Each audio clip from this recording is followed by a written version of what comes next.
If you have watched my previous video on making a progress bar in Shotcut, then this video is especially for you. But don't worry if you haven't watched that video yet, because this is just the updated version.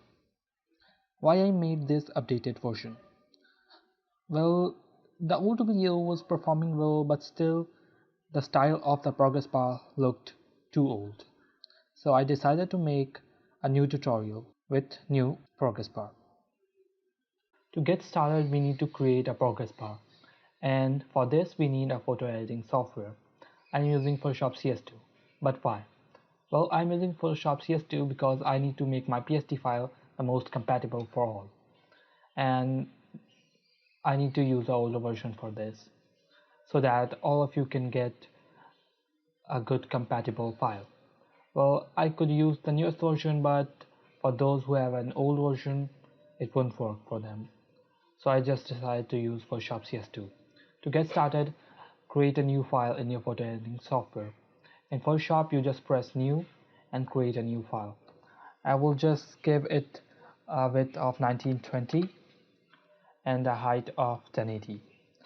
You can upscale it to 4K or 8K if you are doing something in that much resolution. Now I need to just create the file and then create some boxes. So first let's create a line by using the rectangle marquee tool.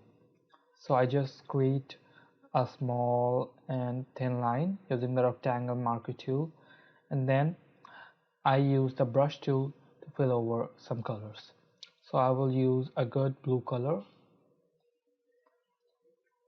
and then just fill over the line. So to make it look better, then we need to create some extra boxes to depict the markers. So let's use the tool again, and then you need to create a new layer for this too. So just name it markers and then create some lines. So I will be creating almost 3 lines, and if you want to create more than one marker, you just need to press shift and create new boxes. So in this case I will be creating 3, and then you can use your paint tool again to paint it. I will be using a red color over here.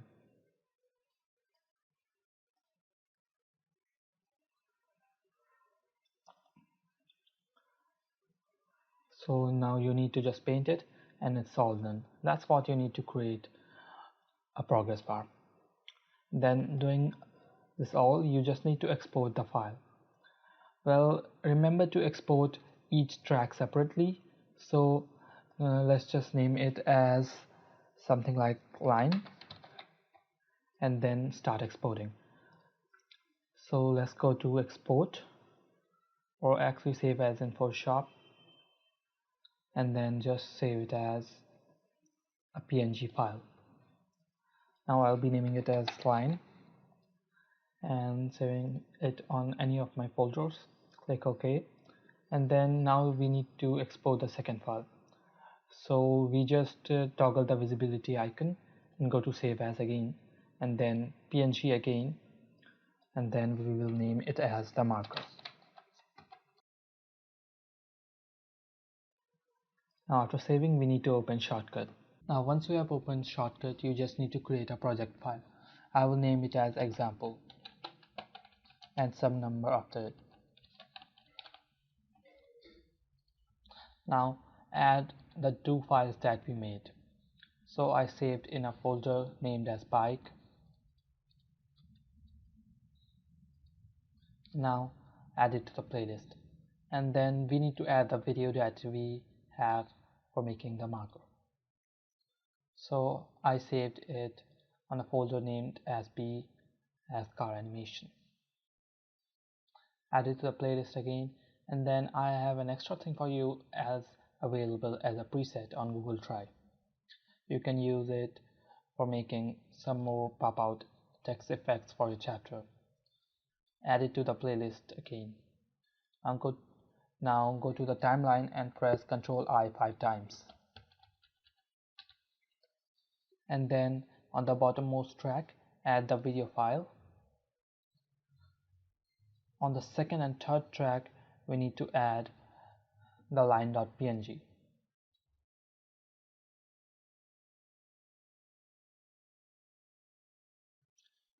On the fourth track, we need to add the marker.png.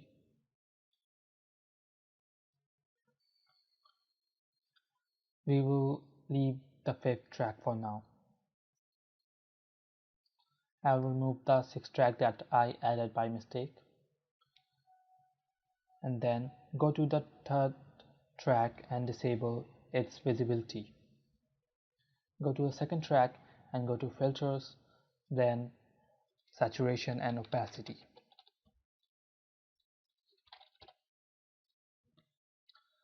Now turn down the saturation to something like 10 or 15 and go to opacity and turn down it around like 50 or 40.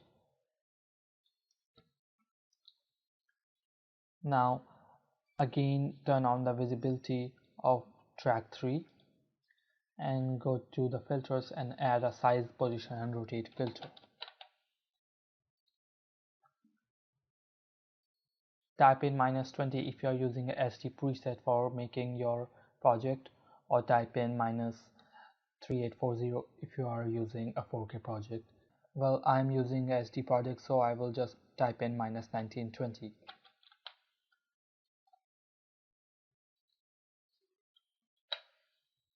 On the position. Then you need to turn on the keyframe toggle, and then once you go ahead time, change the parameters.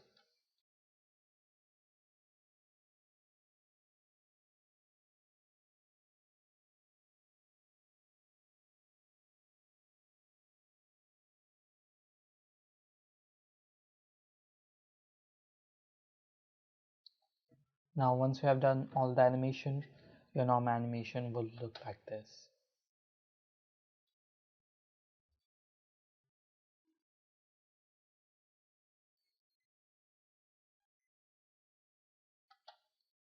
Now this was the normal animation. We need to go to the fifth track and add the pop out text effect. I have the preset linked in the description. Now go to filters and add a green screen filter called chroma key. So press on the dropper tool and click on the green color.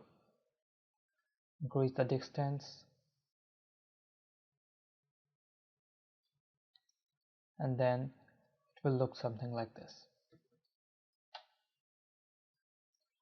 But now it's not totally done. We need to add a second filter named as size, position, rotate. Now we need to just size it to a smaller size.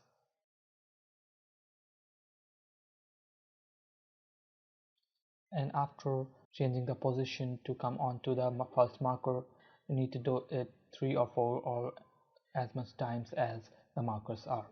So after doing this all, it will look something like this.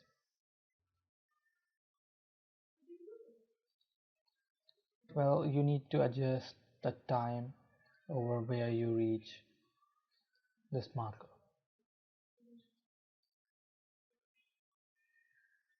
So I'll adjust it something like over here. So let me see the video again. Now it just looks perfect. You can trim down this if you want it to be a little bit shorter, and it will look something like this. You can create some more pop-out text effects for these two markers or some extra markers that you have created.